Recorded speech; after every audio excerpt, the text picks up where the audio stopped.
Hello to our viewers, and I want to welcome our very distinguished guest in the conference, Professor Gerhard Weinberg.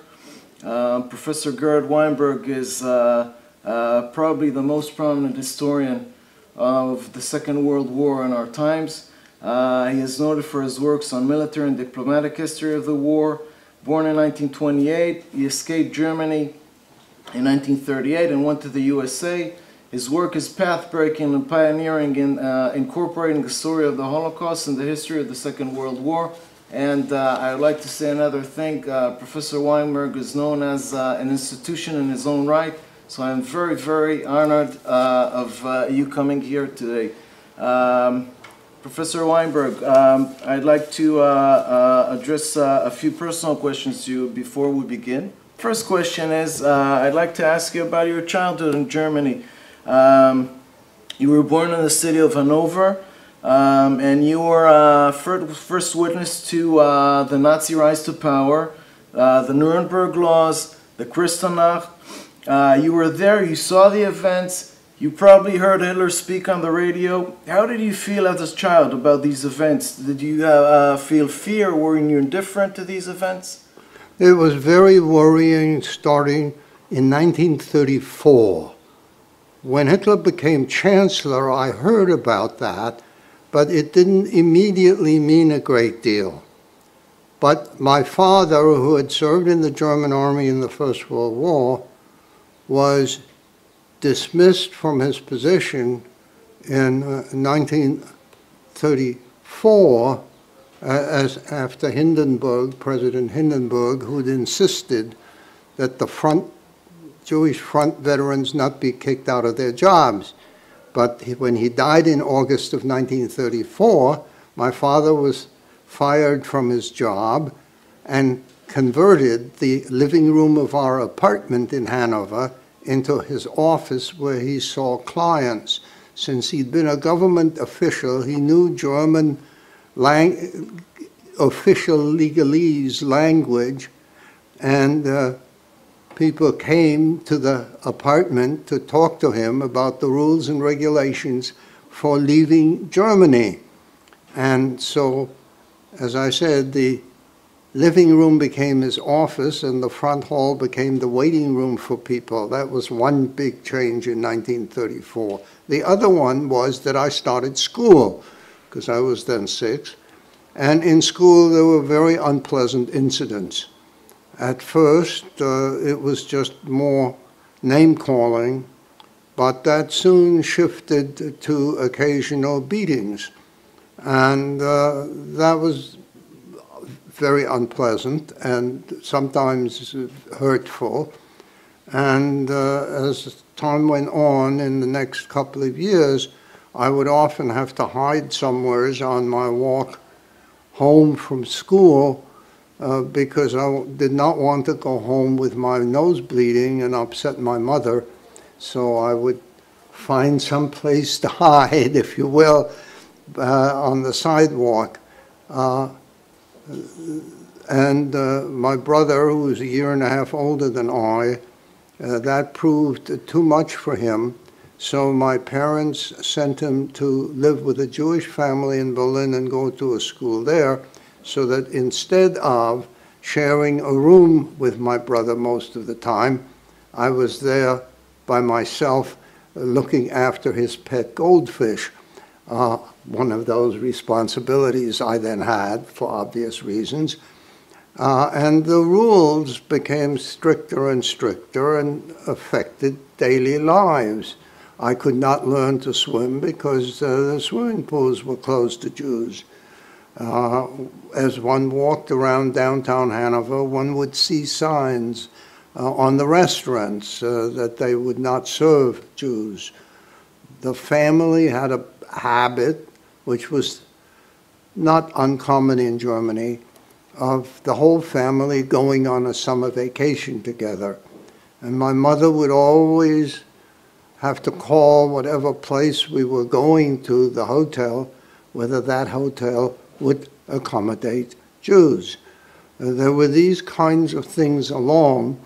The other side of this was that for reasons I have never since been able to find out, the exclusionary rules were not only in Hanover and elsewhere, did not apply to zoos. So my parents would buy me an annual pass to the Hanover Zoo every year.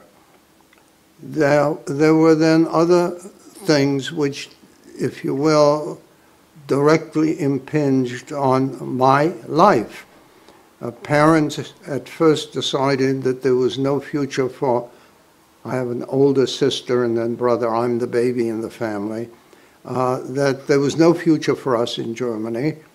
And therefore, since that mother had relatives in the United States who would help us, we needed to learn English. And so, first for a while, we took English lessons from two elderly English ladies who, for some reason, lived in Hanover. And I have to admit that I was much more interested in their pet parrot than the English lessons, but we started that way. And when I got to the 5th grade and moved from the public school that prepared those never going to college or university and had shifted in my 5th year to a Realgymnasium, I guess you'd call it an academic middle school, there were English. I started formal school training in English.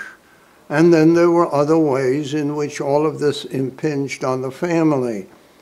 We had a car starting in the mid-30s, and what was unusual in those days in Europe, my mother drove the family because my father, because of his wound from the First World War, could not drive. But after a couple of years, the rule was made that Jews could not drive cars. And therefore, obviously, the car was sold. And parents also were going to emigrate to the United States. And there were clear moves in that direction. And what really affected my thinking and understanding at the time were the events of November 1938, Crystal Night, pogrom, whatever one wants to call it. My brother was immediately put on a train in Berlin and sent back to Hanover. On the, I believe it was either the 9th or 10th, I came home and my father had been arrested. Mother called the three of us together to ask us what cash and unused stamps we had, because she explained that all accounts had been frozen and she might have to buy groceries on stamps. And it's sort of an occasion that sticks in my mind. I learned later that my father was released after Mother had gone to see his former boss, the finance minister of the province, who asked the police minister to release him. So after a few days, Dad came home. A rather traumatic experience was that either on the 12th or 13th, the principal came into the classroom. In the German school system at the time, you stayed in the same classroom, you had your own desk, and the teachers of different subjects would come into the classroom. You didn't wander. And one morning, it was either the 12th or 13th of November, the principal came into the classroom in the morning and read the new decree that Jews could not be in those schools. And one other boy, out of the roughly 25, 30 in the class, and I got up, took our stuff out of the desk that was regularly my desk, and went home. That was kind of extraordinary. And then the thing about it all that upset me the most, I have to admit, was this. I was very upset that my father's twin brother, my uncle, was sent to a concentration camp, and that all kinds of terrible things were clearly going on. Which concentration camp he was sent to? He was sent to Buchenwald. But that the synagogue to which we belonged, the house of worship, was burned. The German term for a house of worship is Gottes Haus, God's house. I knew at the time that there had been a terrible First World War. There was a war going on between China and Japan, I knew that. There was a civil war going on in Spain. That people could be nasty and would kill each other or wound each other. That was not a secret. It was unpleasant, but a part of life. But that people would be so angry at God that they would burn down God's house. That, at the time, just short of my 11th birthday, I just thought this is a horror of a different character, if you will. And then what's going to happen to them when God gets angry in return? We know today that this was done all over Germany to give a message to Jews that, unlike their having been there alongside Christians since the Roman Empire, there would be no Jews in the country anymore.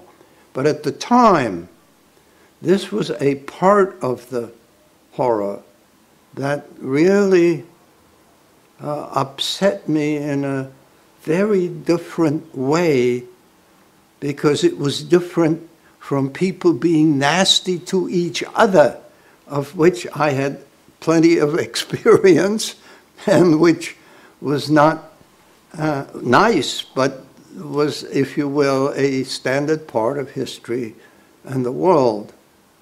I then,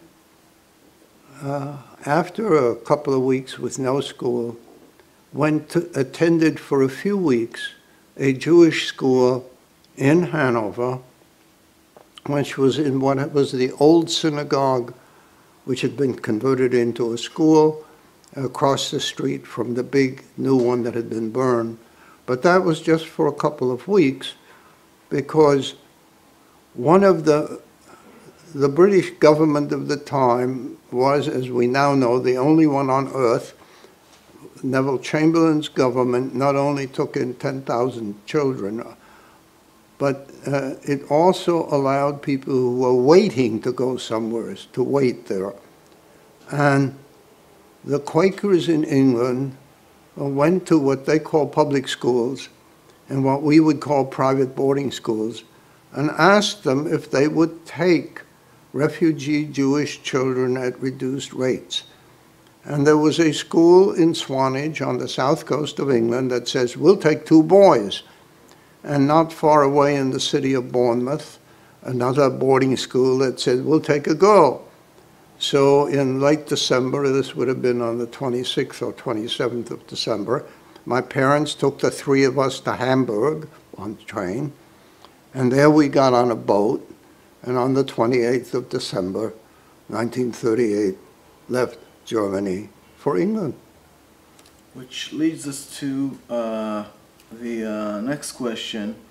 You managed to escape from Germany to the UK, and you actually grew up as a teenager in the shadow of the Second World War in London. You ride visits to the Blitz. You see the fear of German invasion among the British. You see the Battle of Britain. With all this hell breaking loose around you, did you feel lucky that you and your family were saved from the fate of those who remained in Germany, or you couldn't actually grasp where things were headed to at the time? Well, at the time, in terms of that, things in Germany were terribly unpleasant for anybody who was Jewish. That was obvious. But one has to remember that the legal restrictions on Jews had only been lifted in Germany in 1919.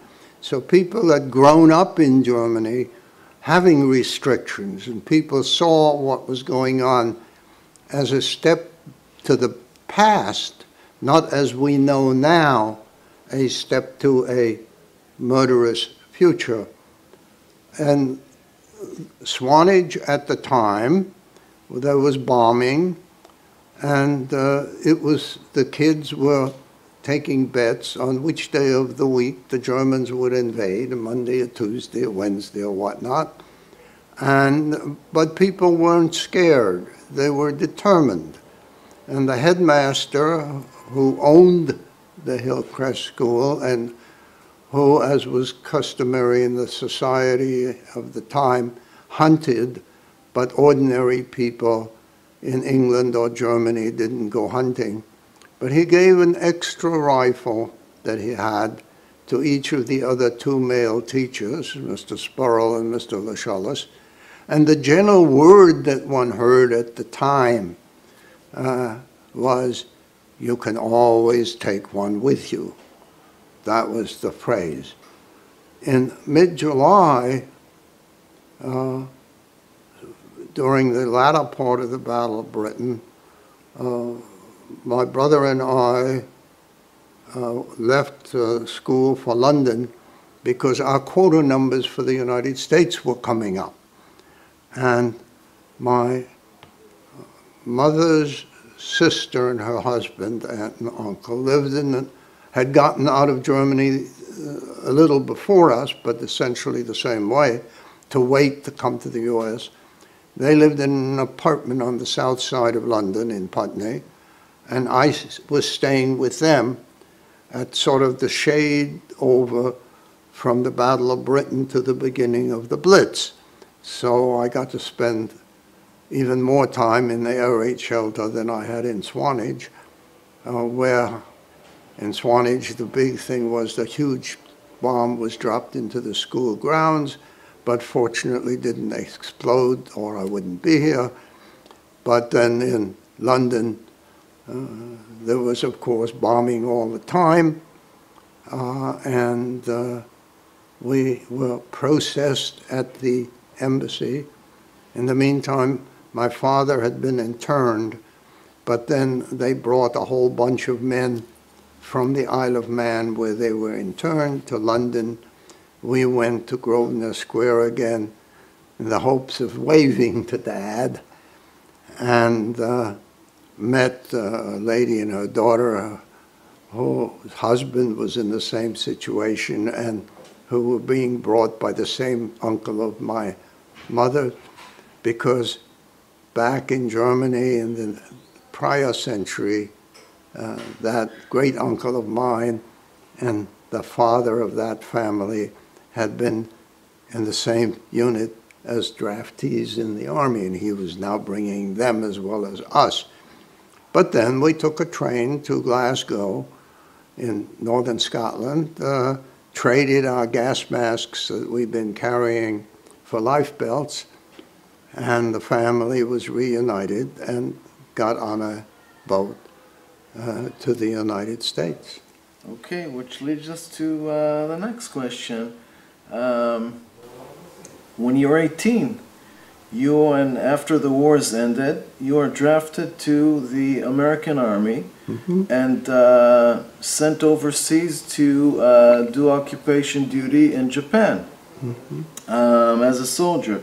What identity did you feel you had there after the scale of the Holocaust was already clear? Did you perceive yourself at that point as an American, as a Jewish refugee? Perhaps you still had a German identity? Well, at the time, unlike my brother, who when he was drafted, the war was still on. After 30 days, he was sworn in as a U.S. citizen. They stopped doing that in 1945, and I was 18 in 46. So the whole time I was in the U.S. Army, I was stateless, formerly German. but I had already started the process, that is the legal procedures that at that time were in effect to become an American citizen. I had by that time graduated from Albany High School a week or so after my 16th birthday, had started in what was then New York State College for Teachers, Albany, now State University of New York at Albany, and under special arrangements that existed in wartime, and I won't go into unless you're interested, had finished 3 years of college when I had my 18th birthday and was drafted. Got my basic training in Louisiana, served in an Army office in Camp Stoneman in California for a month or so, excuse me, and then was shipped to Japan. And there, to begin with, I was in Fourth Depot Supply, one of two soldiers handling emergency supply, and I then once stopped the truck convoy I was running by the Army Education Program School in Yokohama and asked her if they needed teachers. And the major in charge, Major Dwight, said, yes, we want to have you, but I have to discuss this. I can't order you. But the major in charge of Depot Supply at Zama agreed to release me. So the rest of my time in Japan, I spent teaching first American history and American government to GIs who came. And then the very last part, a somewhat unusual aspect, in that one point the major called me in and told me that the lady teaching the literacy classes had not renewed her contract. And the following week I would start teaching second and third grade literacy.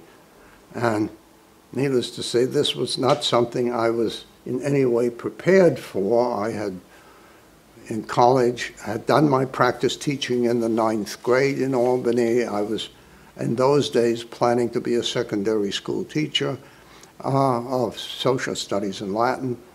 But literacy training, well, it turned out these were all high-ranking non-commissioned officers who were black,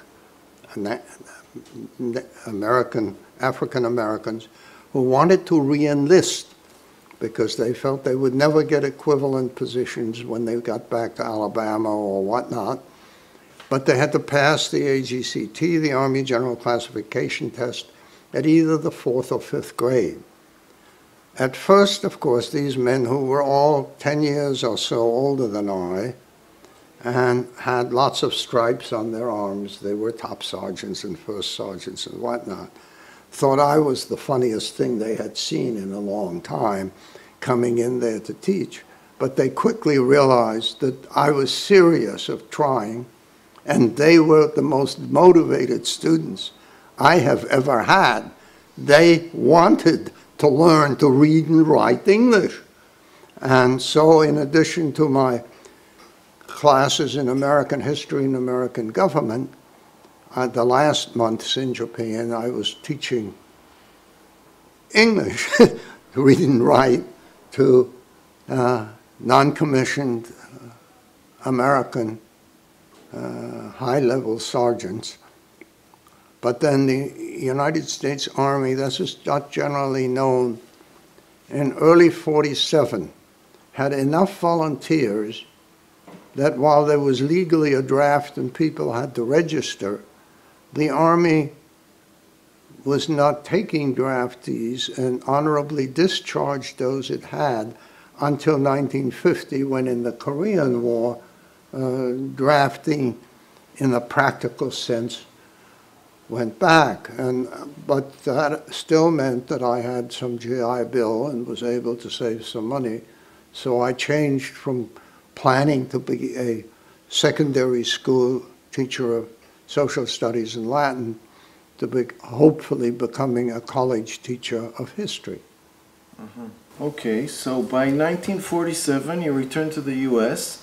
and you begin your academic studies. By 1951 you obtain a PhD from the University of Chicago. Yes. And your first work as a professional historian is working for the federal government while you're assigned to rework or microfilm the captured German documents. No, you're confusing two completely different things. On the basis of my first publication, a piece in the Journal of Modern History criticizing errors in the State Department's publication of German diplomatic documents,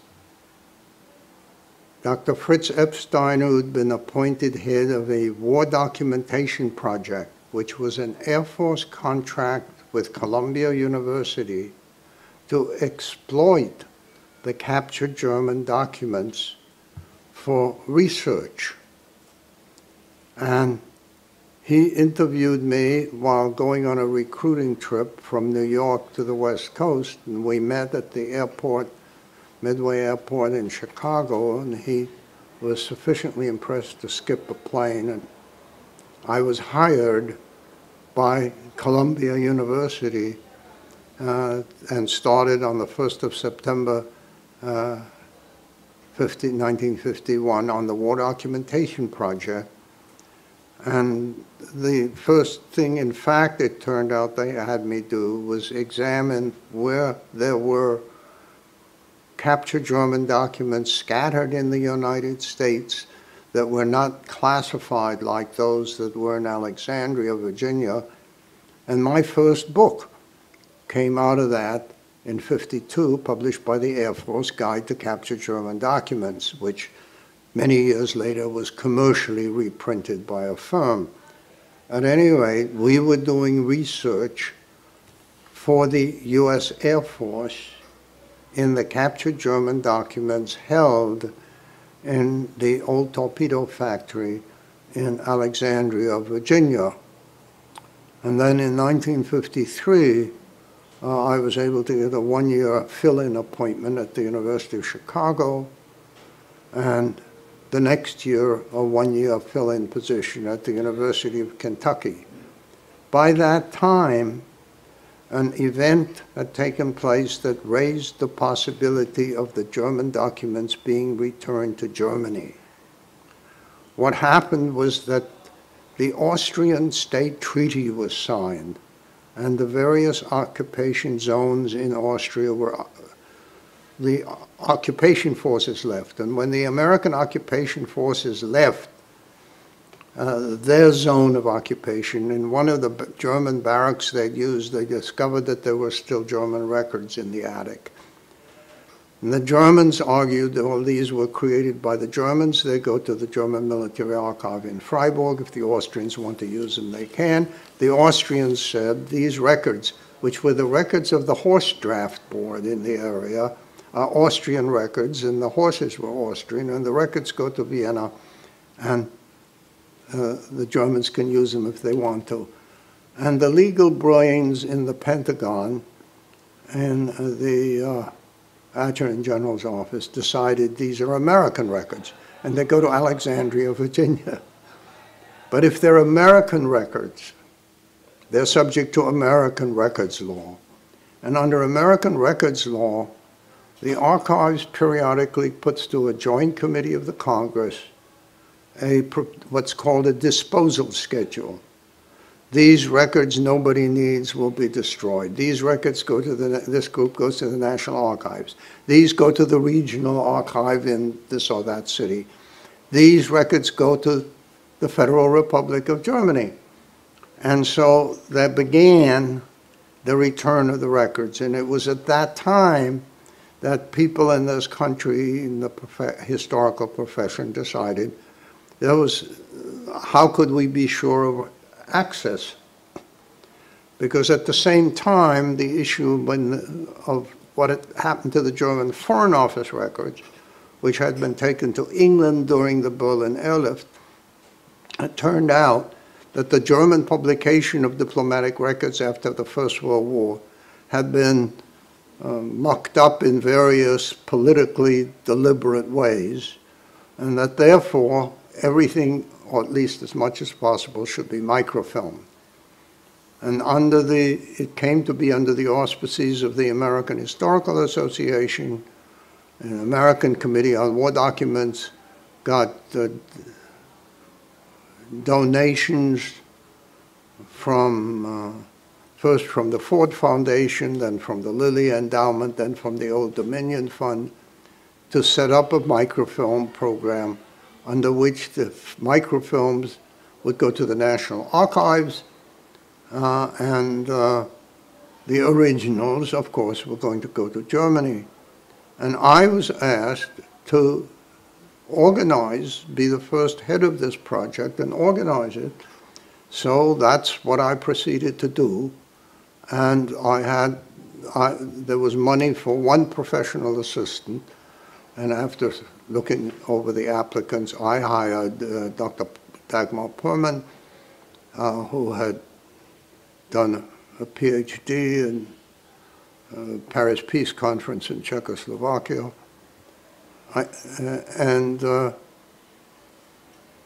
So after a year of running and organizing and getting the microfilm program going, I went back for another year to the University of Kentucky to teach, and in summers went back to Alexandria to help with the microfilming. And I did that for a couple of years before I could get a regular position at the University of Michigan. Professor Weinberg, can you recollect your initial encounter as a professional historian born in Germany and by then an American citizen in the early 50s with authentic documents, files, and archival material from Nazi Germany? What was your initial feeling about this? Well, I thought it was a very important and useful procedure. I had been much involved when I was working on my MA and PhD at the University of Chicago, had opened dozens of crates that the law school library had been given of German documents, and both photostats of German documents and other materials, and had organized this huge collection, which is now the Center for Research Libraries. But those were all copies, photocopies. In the old torpedo factory in Alexandria, these were German original records. Military, Army group, Army Corps division records, Nazi Party records, records of other German agencies. And that was a very interesting experience. And working on them was very interesting indeed. And at the time, these were still all security classified, and I had to have a security clearance. But what then happened when the records were to go back, the Army intelligence people periodically declassified batches, and the microfilm project would sort of go after. So you had this three-stage operation: declassification, microfilming, shipment to Germany. And the other thing was the preparation of data sheets for each roll of microfilm, which were then typed off into guides so that there would be available for libraries and individuals guides to the records that were microfilmed. And the National Archives had promised to make positive copies for use by scholars there of the negatives that we sent over when we got another batch ready. Mm-hmm. And they also would distribute the guides to these record groups. And that was a process which went forward in some, I won't go into the details, but that then went on after I left the project. And then one day, Hitler's second book appears. What does it feel like, according to what you can remember, when it turns out that in one of these files, it appears to be that you're holding in your hands the text written by Adolf Hitler, by the Führer Nazi Germany, apparently dictated or written by himself? What happened was this. There had been a couple of references in a French interrogation of a German secretary, references to another book that Hitler had dictated. And I was very much interested in this because after publishing a revised version of my PhD dissertation, Germany and the Soviet Union, 1939 to 1941, I was working on a book on the origins of the Second World War. It came out at first to be 2 books, but I was very much interested when I learned that according to a secretary, there was this other book which dealt with Hitler's views of foreign policy. Under those circumstances, you will understand I was very much interested. And then in the summer of '58, when between teaching spring semester and fall semester, I was in Alexandria working with the next batch, there was this folder labeled as a draft of Mein Kampf, Hitler's famous book, which had been originally published in 2 separate volumes a couple of years apart.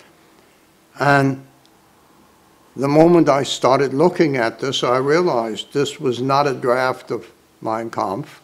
This was the second book. And it turned out that this had been confiscated by the Americans in the Nazi Party publishing house in May of 1945. And in Munich, which was in the American zone of occupation. And the American army had actually microfilmed it back then and given the British a copy of the microfilm. And the British were represented in Alexandria by Dr. Fredrickson, as we were represented in England, where the German Foreign Office records were kept. He let me borrow the microfilm. I had it printed up and published in 1962 in Germany, but it took me over 30 years to get an American publisher to publish a proper translation in English. One publisher after another turned it down, but Enigma Books eventually decided to do it in English. By that time, it had come out, as I said, in '62, I think it was, in Germany, and in fact then a new edition in Germany, in which I was also involved, was also published, both of them by the Institute for Contemporary History in Munich, whose founder and key figure in all this was the man under whom I had done my MA and PhD at the University of Chicago. Mm-hmm. And in fact, they had learned of the existence of this, of there being another book, by a man who was from Munich and during the war had been on leave in Munich, was a friend of the man who was in charge of the safe at the Nazi Party publishing house, had seen it, been shown it there when he was home on leave during the war, whereupon the Munich people wrote to me to ask about it, and I was able to tell them, yeah, I just found it. And the original, needless to say, went to Germany as other captured records did. So according to Hitler's second book, did the Germans have any strategic plans for 1946? combat plans, and was an invasion of the United States ever on the agenda, or just illusions put forward by Hitler? And how dangerous was this man really to the world, or is the Hitler myth bigger than reality? Well, in terms of plans for invading the United States, you have to go to the First World War, when there was a big debate. The German Navy headquarters split as to whether an invasion of the United States should start on the beaches of Cape Cod in Massachusetts or the beaches of Long Island in New York. In Hitler's perspective, there was never any question that war with the United States would come. And if you're going to take over the earth as he planned to, then you have to deal with the fact that at some point you have to engage the United States. In the second book, he discusses that one of the reasons that one of the first things that the Nazi government will have to do when they take power is to start preparations for war with the United States. Because from his perspective, and he explains this in the second book, the United States might in the long run become not just the weak, inferior country that he and most of his associates always were sure it was, a mixed country with a very small percentage-wise German population and all kinds of other odds and ends, Negroes, Jews, and goodness knows what else. But the immigration laws, which had been passed in 1924, were clearly designed in racial terms and religious terms to keep out Jews, Roman Catholics, and Eastern Orthodox Catholics, and bring as many Protestants from Northern Europe as possible into the United States. And that meant that in the long run, if Germany didn't do anything about it, crushing the United States would be more difficult. But that this would be one of the first obligations of a German government, along with preparations for war in the East, to take over everything in the east of Germany and in the west, everything in the west and south and north.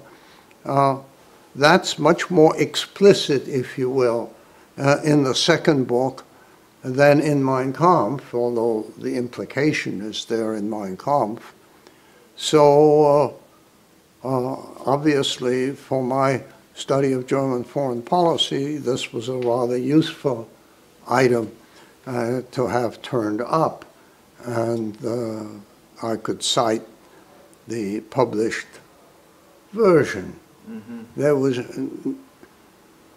It is worth remembering that the United States, and Hitler knew this, had decided in 1920 to stop the earth and get off. It never occurred to Presidents Harding, Coolidge, and Hoover that the earth would continue to turn without permission from Washington. But it had this nasty habit of doing that. And so you have the ironic situation that that once the weapon systems that Hitler believed were needed for his first two wars, one against Czechoslovakia, could be done with the weapons on hand. Britain and France had been difficult enemies in the last war. That would be war number two. War number three against the Soviet Union needed no new weapons because there, by good fortune, Germany had beaten them in the First World War, and by the good fortune of the revolution, a partially Germanic ruling elite had been replaced. So you had total incompetence, Jews and others ruling racially inferior people. So you needed no new weapons for that. But you would get the oil in particular that you needed for war number 4 against the United States. So as soon as the weapons for the war with the British and French are well underway, in 1937, Hitler orders the engaging of the two problems that the United States, although it was very weak, presented. Number one, the United States was quite far away, and therefore you had to have an airplane, a bomber, that could fly, bomb the East and Middle West, and return without refueling. And the development on that, the Messerschmitt 264, is ordered in 1937. In addition, the United States had a navy, much bigger than anything Germany had, and while he was having the German Navy built up, that the Americans could always build more warships. And Hitler, quite independently and unknown to the Japanese, came to the same conclusion of how to cope with this problem that the Japanese had come to, and that is, you simply build, the Americans can always build more battleships, but you build ones that are bigger and that can carry 18-inch guns that will destroy the American battleships with their 14, 15, and 16-inch guns before they come in range. And so in 1937, the super battleships, if you wish, the Japanese are already building on them, and as you may know, finished several. The Germans start building. The keels of the first are laid down in 1939, but they never finished them. And I've always thought one of the more delightful stories of World War II, there aren't that many funny stories, is that in the summer of 1944, German Naval Headquarters is informed that the first 4 battleship engines for the super battleships are ready. And of course, there ain't no super battleships to take them. And everybody agrees to hush this up. Obviously, in the fall of 41, when the campaign in the East hadn't gone as well as they thought, the contracts were canceled, but somebody either intentionally or by mistake forgot to cancel that contract. But it's one of the few jokes on the one hand, but on the other hand also tells us how serious the planning actually was. There wasn't any question in Hitler's mind that war with the United States would come. Okay, thank you. Let's talk a bit about historiography. You're one of the first historians that thought there was need to look at the Holocaust through the prism of WWII, in other words, to engage both historical events in a general overview. How do you explain the segregation done over the years between these two historical disciplines? Holocaust historians on the one side and military historians on the other side. Well, it's on the whole much easier to do it separately. And there has been, and I will discuss this in my talk tomorrow morning, a general tendency of those in each field to omit or ignore the other and sometimes misinterpret things for that reason. One has to remember, however, that the decision process is parallel, and the decisions are made by the same person along with the same set of assistants and subordinates. These are not two different worlds, but the same world. And world conquest, for which the Germans are planning, as I mentioned, under Hitler's direction, was not just taking over, but there were demographic concepts associated with it. And the two demographic processes associated with the world conquest was that this German and some racially allied people like the Dutch would live on it, but from this, in the first instance, all Jews had to be eliminated, and all people who couldn't work and contribute to the society, the disabled, the very aged, they would all have to disappear. And we know that in the 30s, a number of advocates of killing of the handicapped talked to Hitler about this, and he told them that this is something we can only do when there's a war on. And we know that in the winter of 38, 39, when he had decided that the Munich Agreement was the biggest mistake he'd ever made, he should have gone to war in 38, that was his opinion. The preliminary planning and starting of the so-called euthanasia program is going on. And it is not, I would suggest, a coincidence that when in October of 39 and they're starting to kill people, and the doctors involved are a little concerned that they might be tried for murder under German laws. So he has to sign a decree authorizing it, and interestingly enough, in mid-October, he dates it 1 September 39, the day on which he started the war. At the same time, he is making sure on the Jewish question. We know that in January of 39, he tells a Czech diplomat visiting that the Jews in Germany will be killed. At the end of January 30, that's January 39. The end of January 39, when he has to address the anniversary of becoming chancellor in 33, he says that all the Jews in Europe will be killed when there's a war. And what I think is so interesting is that when he refers back to this prediction in future years, in 42, 43, and 44, he always says, as I said on the 1st of September 1939.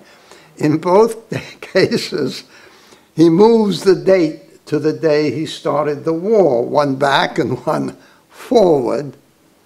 And it is, I would suggest, not a coincidence that the euthanasia program is the one on which he starts experimenting. We forget, as we look back on these horrors, the Germans are moving forward, and you have to figure certain things out.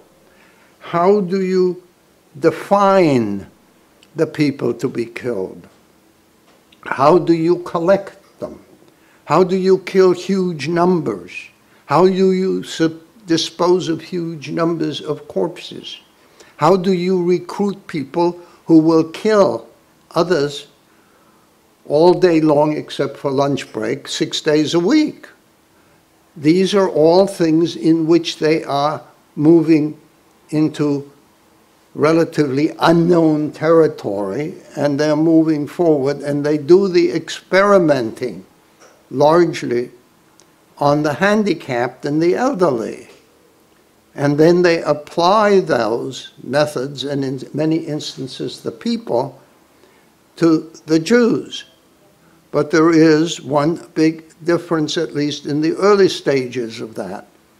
While the Jews are only about 2/3 to 3/4 of 1% of the German population, Hitler knew, as his Austrian experience showed him, that the more territory you conquer, the more Jews you get with it.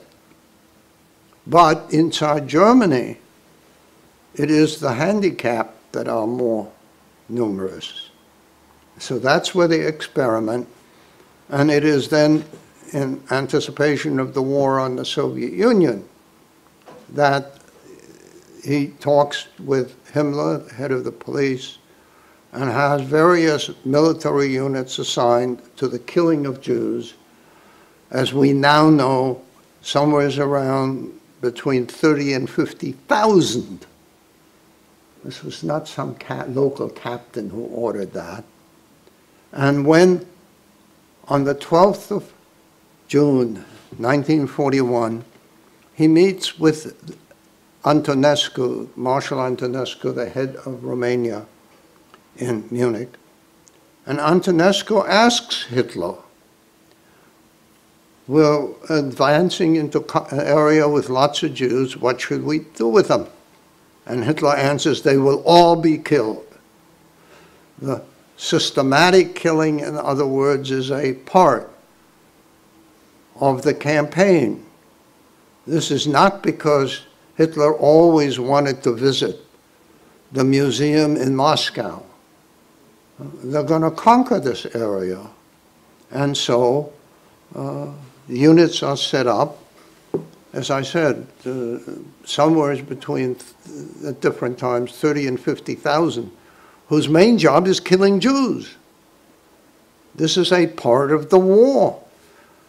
The war is not being conducted because Hitler wanted to see the Eiffel Tower and the French wouldn't let him. You cannot, as Hitler understood, send your army to the Ural Mountains and have French and British armies within 100 kilometers of your main industrial area. You've got to crush the West first and then go after the Soviet Union.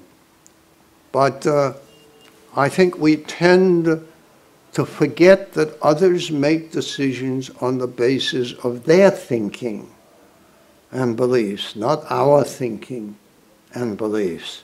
And that in the process, Hitler would periodically make concessions that he could then take back was a practical matter. When Ribbentrop is sent to Moscow in August of 1939, he's authorized to give more to Stalin more than Stalin has the nerve to ask for. Since the Germans are going to take it all back anyway, who cares? When the Japanese, after Hitler has talked them into going into war, propose a division of Asia, lots of his military advisors argue, no, no, they want too much, we should take more of especially the Siberian industrial areas. Hitler says, no, no, we'll give it to them, let them have it. At the same time, of course, he's planning his new type of very broad gauge railway. And curiously enough, that includes one that goes from Berlin to Vladivostok. In other words, you make concessions on a tactical to people who are with you or against you, and then at the right time you take whatever you want. Mm-hmm. And the world concept, therefore, was really there. And the concept of, as he had been preaching already in April of 1920, that all Jews must be exterminated. Not deprived of rights, but exterminated. But you don't get there from one day to the next. And if you're going to take over the world, you don't do it next Tuesday. There are procedures. But I think what one has to recognize is that these procedures may involve here and there tactical adjustments. There is this, in my opinion, extraordinary example of Finland.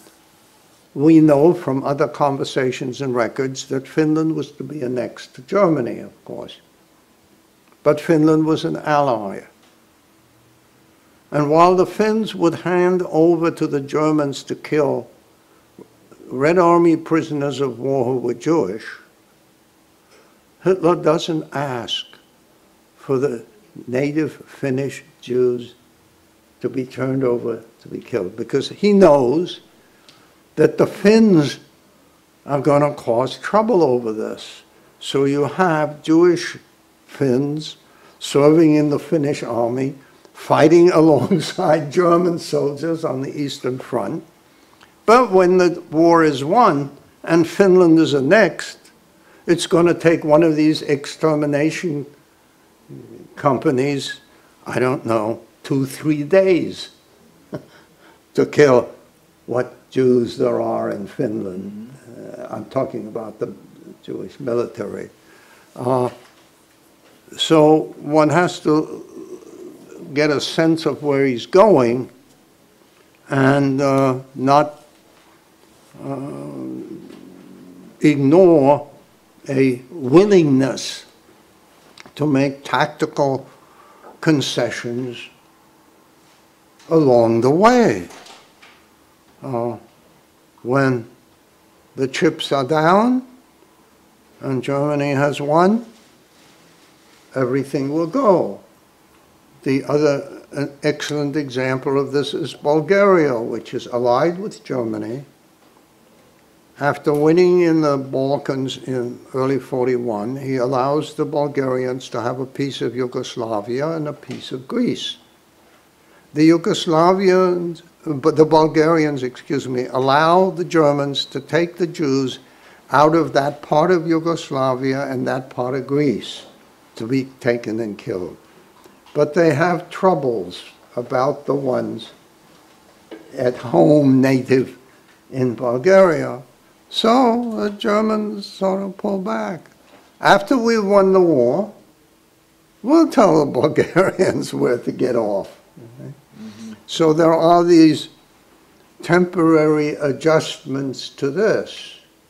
Okay. But in the meantime, the real thing goes forward. And of course, by this time, the euthanasia program has moved forward very rapidly inside Germany. And by the fall of '44, the Germans have killed all their handicapped and wrecked World War I veterans. That's their reward for serving Germany in the First World War, and have started on their badly wounded, handicapped World War II veterans. And the Allied victory and the surrender of Germany in May of 1945 literally saves the lives of tens of thousands of German army veterans and civilians who have been hurt in the air raids or in the fighting and whatnot and so on, because even where in a few hospitals they're still killing people, the occupation authorities step in and put an end to this. We know that people die in hospitals, but not can be killed. So you have these programs going forward until the Allies put a stop to it. Okay.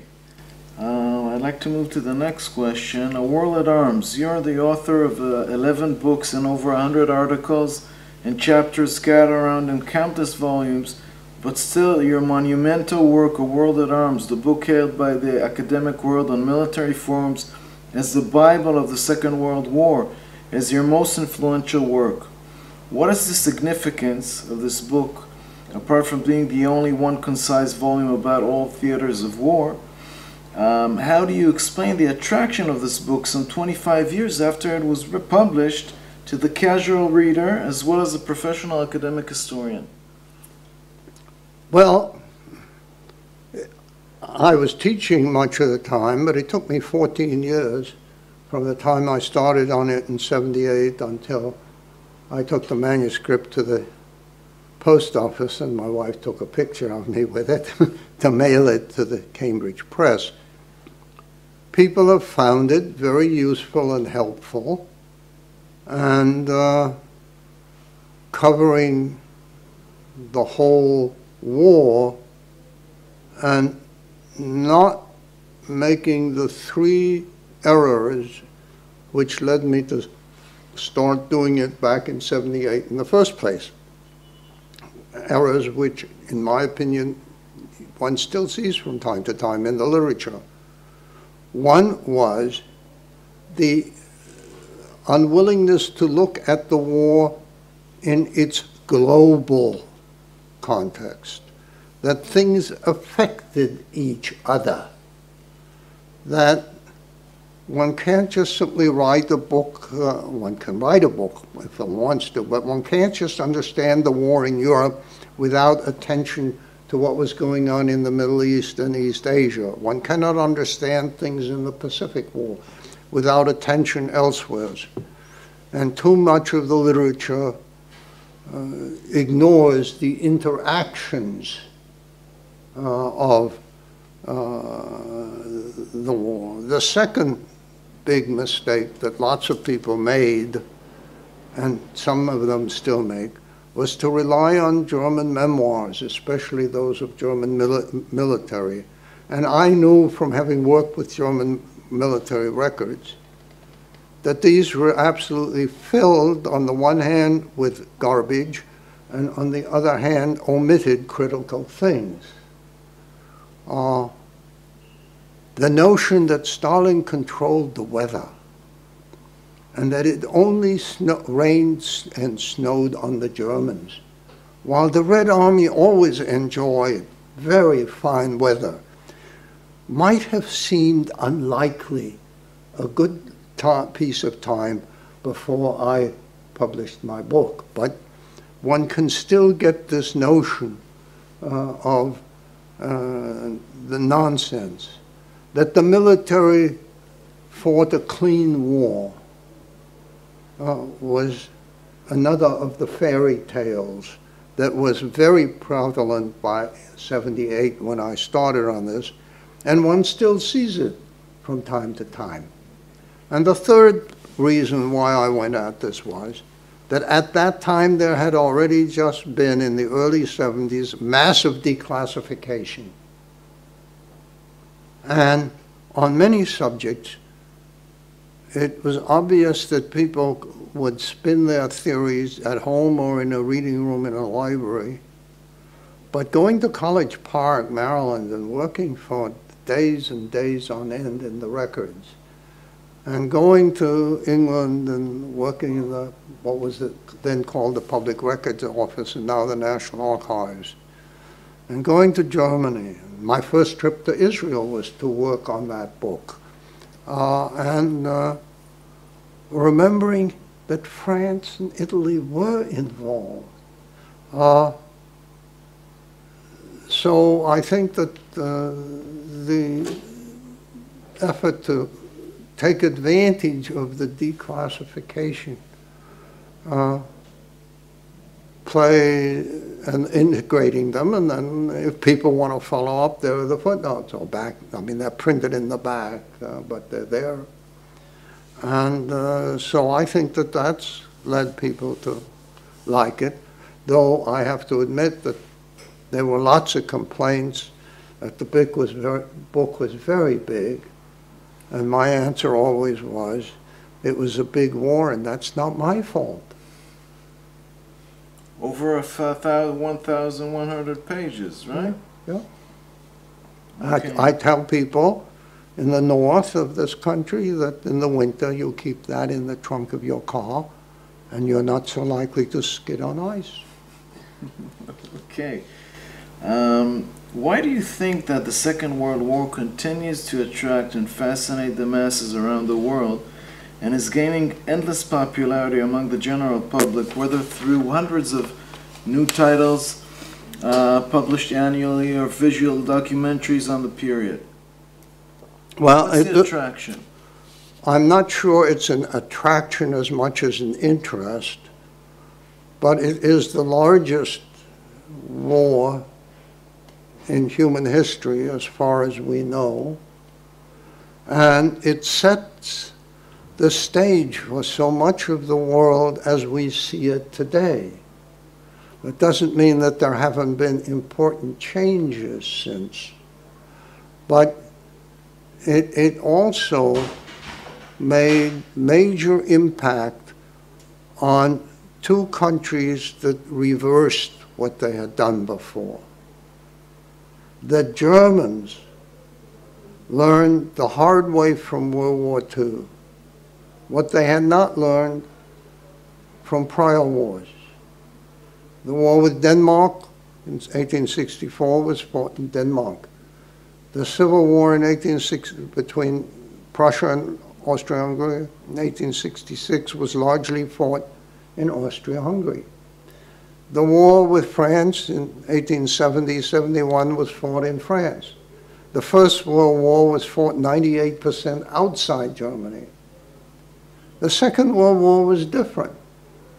And the Germans had to learn the hard way that if you do not want your house to burn, it is best not to set the world on fire.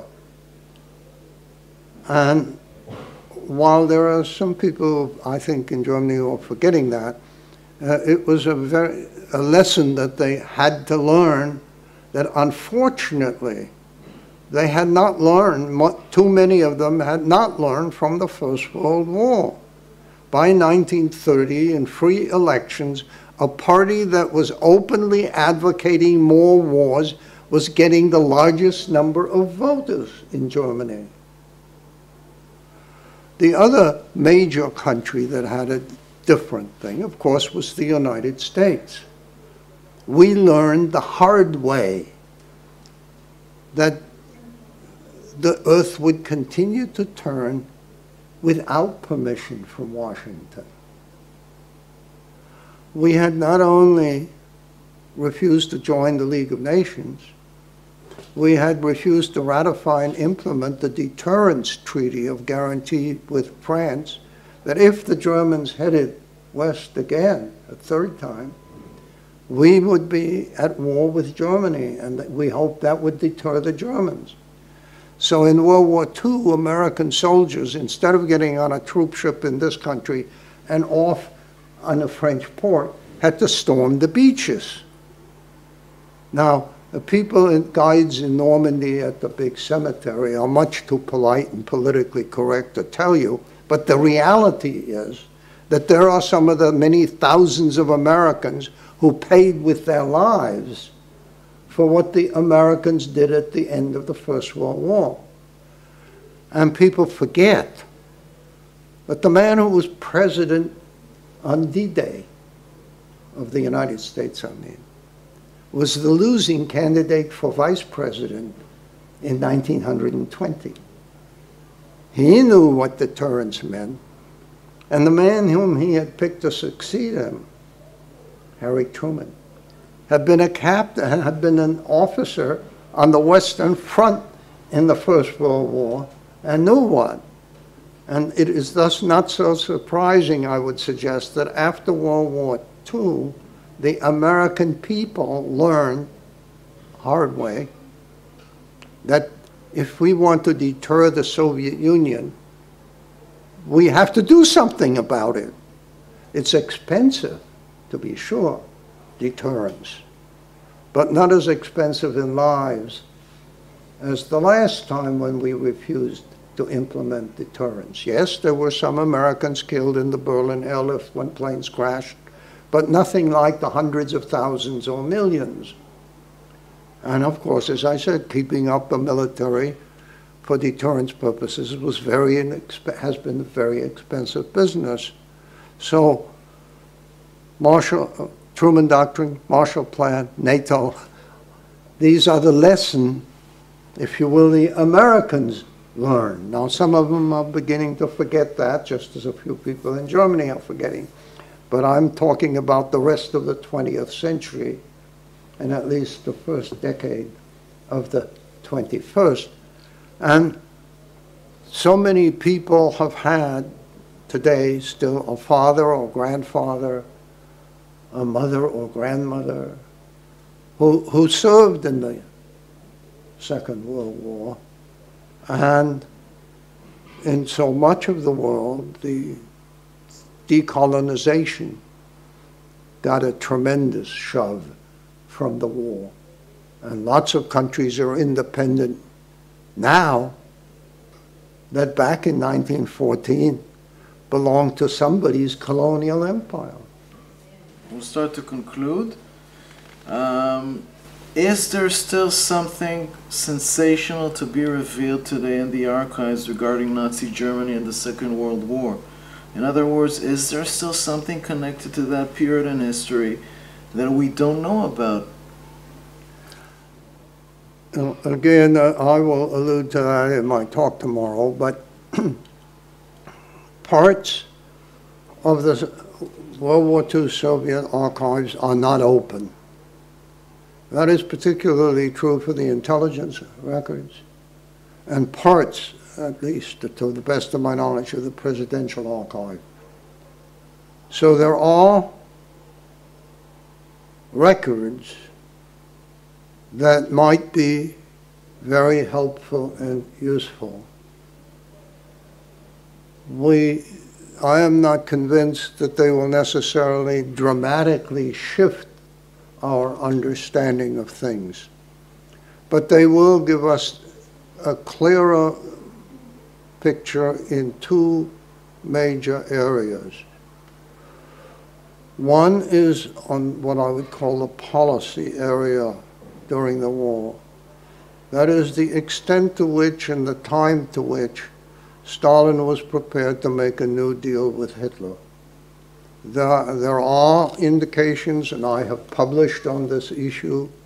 We know something about it, but we might learn a little bit more specific about it. The other is that the Soviets were undoubtedly reading German messages, Soviet intelligence, and their intercepting stations were closer to much of the German stuff than the British in England, North Africa, and later on South Europe. And so we may learn a few things about the German side of the war from these decrypts, if and when.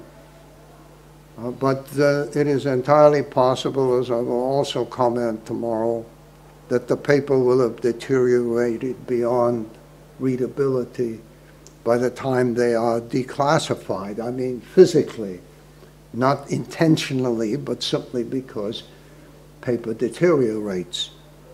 In the Far East,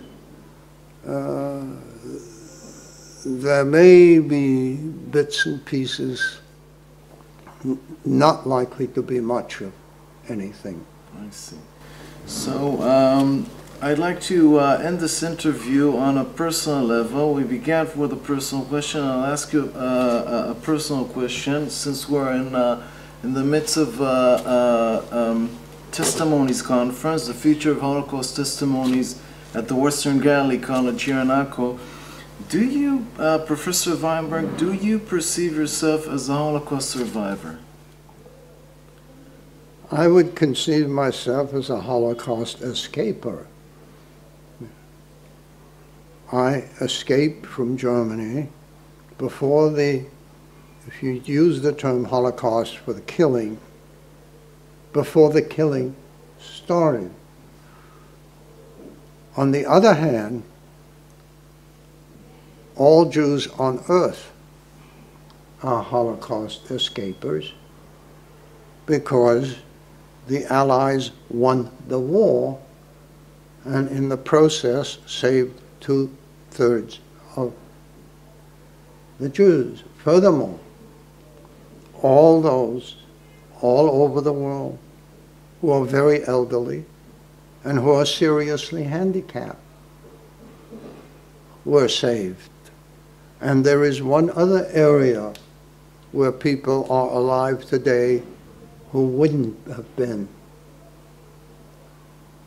The two doctors who conquered polio were both Jews. Had the Germans won, they would have been killed, and people would still be getting polio. And those who didn't die of it might be crippled, and would then be killed because they were crippled. One has to try to see what in reality the possibilities and alternatives were. And these are very unpleasant matters, but one has to face the reality, as I mentioned. And Henry Friedlander has demonstrated this very clearly in his book, that when the American forces of occupation in 1945 heard that in some of the hospitals they're still killing patients deliberately, they had to step in and tell them, stop doing this. It had become routine. And we tend to forget how much of horror can be routine. And Waitman Bjorn's book on the German soldiers in Belarus is very interesting to me in this regard, because again, you have here the regular, so ordinary infantry who are looking for Jews to kill, because that's now become a simple, ordinary part of what you do. There's no moral distinction left. And those are things which, it seems to me, are important aspects of the war that don't generally get the attention that they deserve. I see. Professor Weinberg, on behalf of the Holocaust Studies program at Western Galilee College, I would like to thank you very much for joining us today.